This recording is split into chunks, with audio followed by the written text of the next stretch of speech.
What's up, guys? You know who it is. Midwest Tour Review here, back again. Got a new video for you guys today. Kind of reverted back a little bit to tools. Keep your palate satisfied. So what we got, you see a lot of different things here on the bench. And let me see if I keep struggling with getting that melt out of the picture. Hi, Shot Cat. So, all right, what we picked up today, hopefully you guys saw in frame, is 2 sets of these Cobalt wrenches.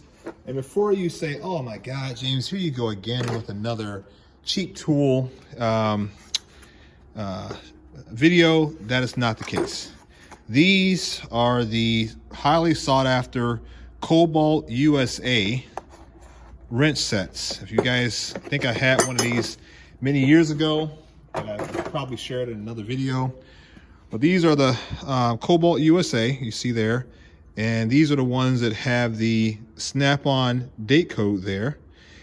These were built, I believe, by Williams many years ago. I don't know when it came out, probably 90s or early 2000s, something like that.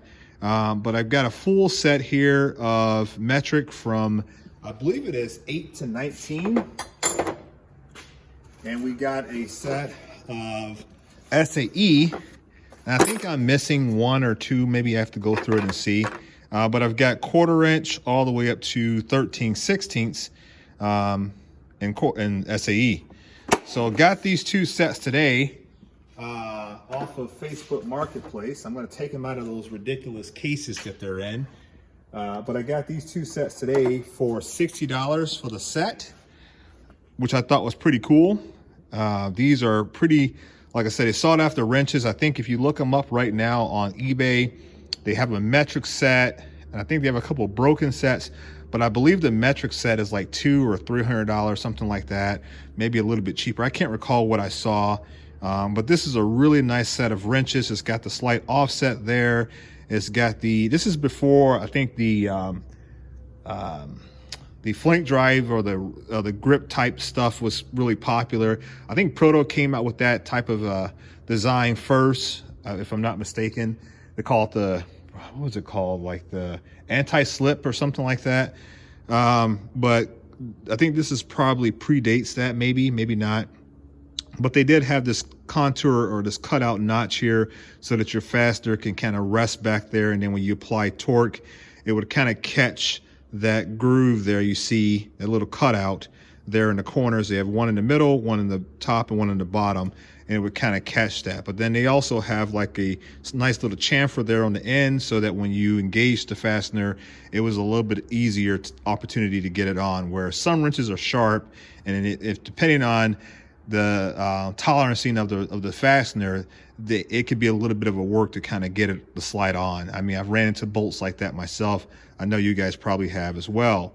But like I said, nice sets, complete sets for the most part. $60, you can't go wrong with that type of pricing. Came in a case. It was a really simple deal. Nothing really to it.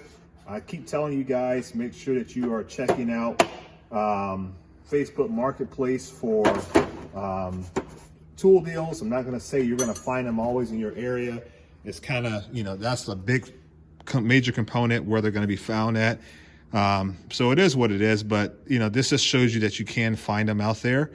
And so this particular wrench set is going to go in the cart. So that's going to go in my snap-on cart. I'll take them out of these cases and I'll get them stored into those carts.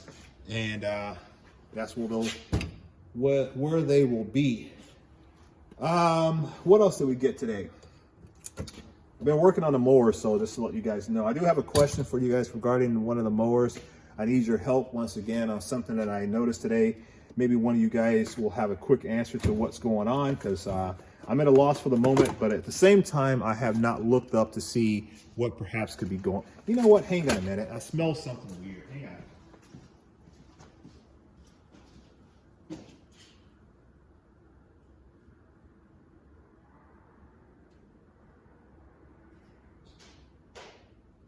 Hang on a minute, guys.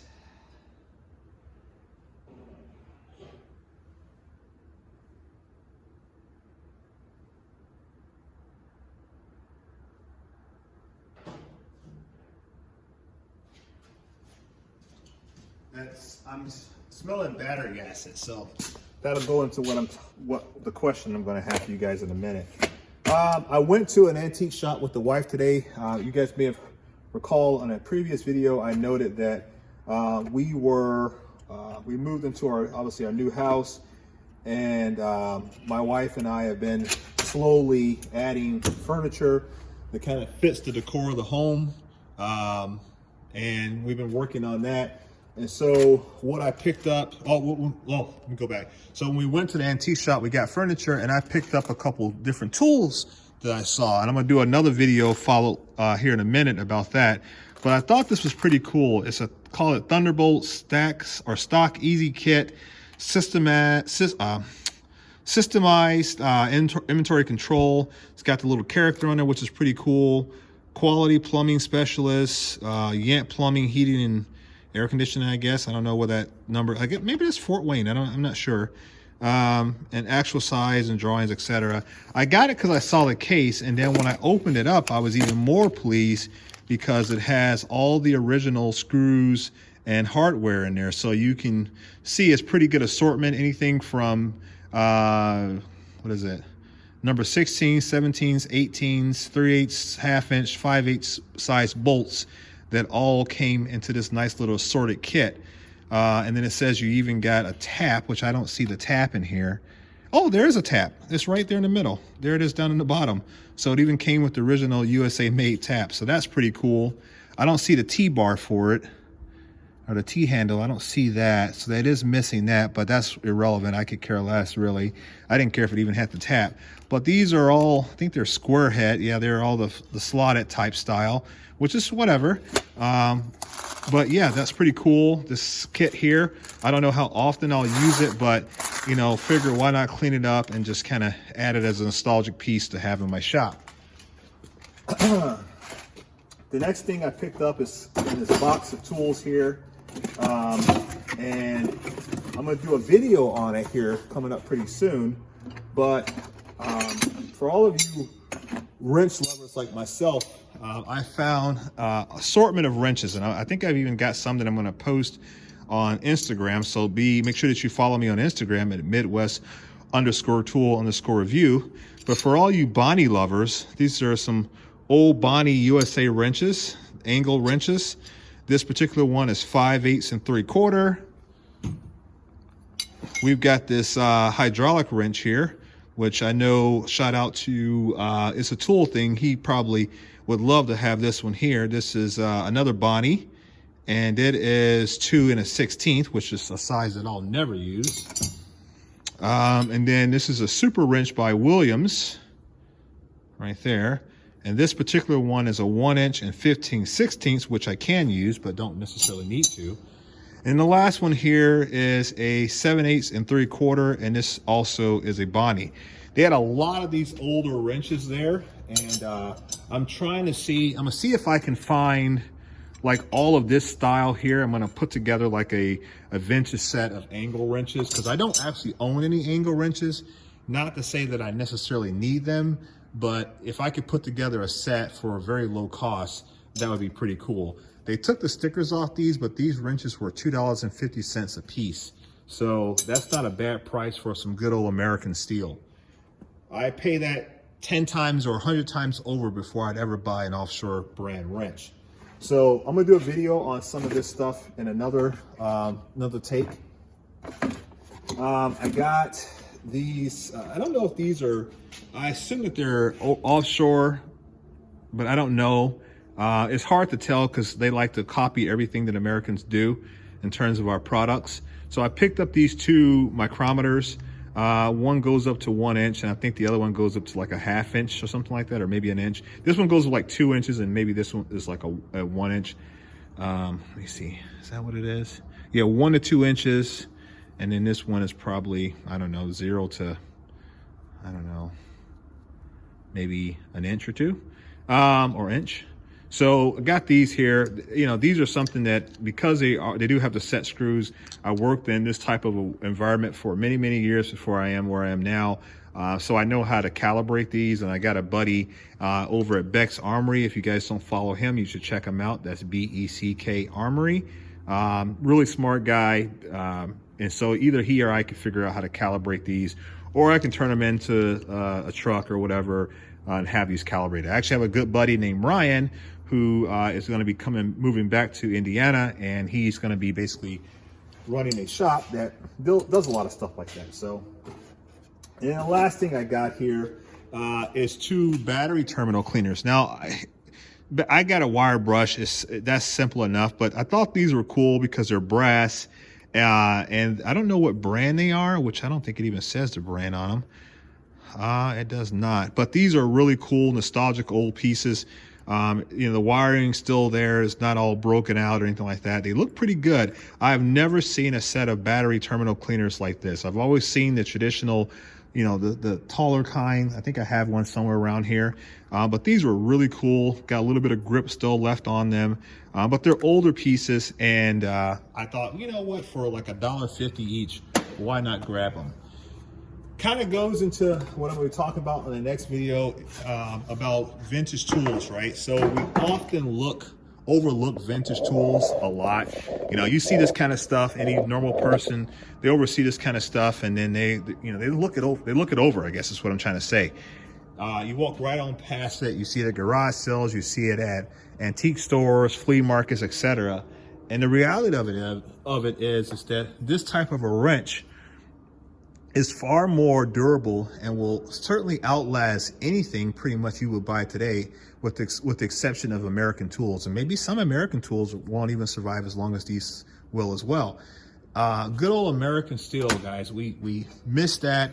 Markets change, the world changes, and you lose out a lot of this stuff. And it's sad to kind of watch it go away, because these were what built America, and it's what people use day in and day out, and then they become older, forgotten about, and no one cares anymore. But this is basically what got us to where we are. And so, all right, guys, sorry we got cut off, and then I jumped to another project, which I'm going to do a video about that next. But let's finish up this one here. So like I said, yeah, it's just pretty sad that you see all these American tool companies that were once around and making tools that were found in every technician and handyman's toolbox. And, it's just sad to kind of, go into antique stores and, flea markets, etc., and just see them getting passed over. So nonetheless, I decided to pick up a few of them, and we're going to clean them up a little bit. They don't have to be perfect because, they've been used, and they kind of tell a story about a patina and how they look. The main thing is to see how the ends look on them, which in this case here, this Bonney wrench, that is absolutely pristine. And I can only assume that this one here was used pretty good, right? So I don't think there's any indication that these were, toolbox queens or whatever you want to call them, and never seen any service. These are just well-built, real high-quality steel. Because in the day, you didn't buy a tool, and we weren't a throwaway nation, I guess. Right now, we're a throwaway nation, and we will probably forever be. Back then, you built something, and the idea was that it was going to last, your whole lifetime, if not be passed down as a generational type tool. So, let me see what you guys think on this. We may end up picking up more. Like I said, I want to get a set, and I saw something on this one here, which was really cool. It still has a portion of the original Bonney sticker on it. So that was pretty neat to see that. But the nickel finish is obviously long, long gone. So I would never need to use this wrench. So we'll see if Keith is, it's a tool thing, will be interested and perhaps buying this wrench from me or whatever.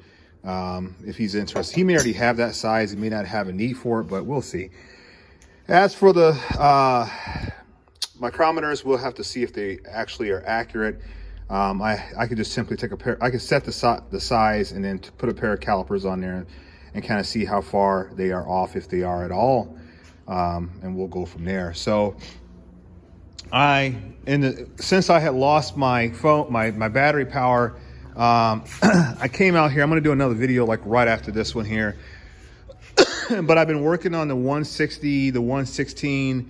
Haven't done anything to the big 320 yet, but the 160 runs. So I'm not going to show you guys that on this video, but it does run. We officially figured out what was wrong with it, and I'll cover that in the next video if you guys are interested. And then we got the wrenches thrown in here that we just showed you now. I've now officially got them in the box. So I've got the SAE over here and the metrics over there. At some point in time, I'll get a proper, I'll figure out something in terms of a wrench setup here. I think I'm gonna do like the wire thing where you twist the wire and use that as a way to separate them, because this jar is not obviously designed to have as much crap as I have in here right now. And so that being said, we've got to be somewhat creative on how we set that up. But they are gonna live here. This is their new home, and that's where they'll be. So you can see the cart's kind of a mess. We were using the NOCO booster, we were checking battery power, recharge power, etc., making sure things were going good. And I'm happy. So we got the first tractor down, and like I said, I'll cover that in the next video, and then we will get to the 116. I think I've discovered out what the issue is on that, but I'll cover that in the next video. That's all I got, guys. Hope you enjoyed the video. Make sure that you are subscribed to the channel. We are trying to hit the infamous 10,000 subs, guys. I got a great channel. I'm not afraid to say that publicly. I think I got a really great channel that has good content, that is not negative, that is supportive, and hopefully informational and fun to watch, and you guys can kind of interact with me on things. I'm hoping that's my goal, to try to achieve that. If I'm delivering upon that, consider giving me a subscribe. The algorithm, if nothing else, helps me gain more subscribers and helps me get more video views. And I'm trying to grow. I need to get to 10,000 subscribers, guys. That's my goal, my personal goal this year. Not like I'm going to cut out and be like, if I didn't hit 10,000, I'm not going to make any more content. That's not the case. We're going to keep pushing this thing as long as God is keeping me on my 2 feet. We're going to be doing this. So, so yeah, if you like the channel, you like the content, you want to see more about my fascination with infatuation with John Deere tractors, which somehow I seem to have amassed a lot of them, and this is not even all of them. So give me a subscribe, give me a like on this video. Let's see if this video could be the first video that we get a ton of likes on. So 100 is the goal. Let's get more than 100. So hope you guys like it. Catch you in the next one. Peace.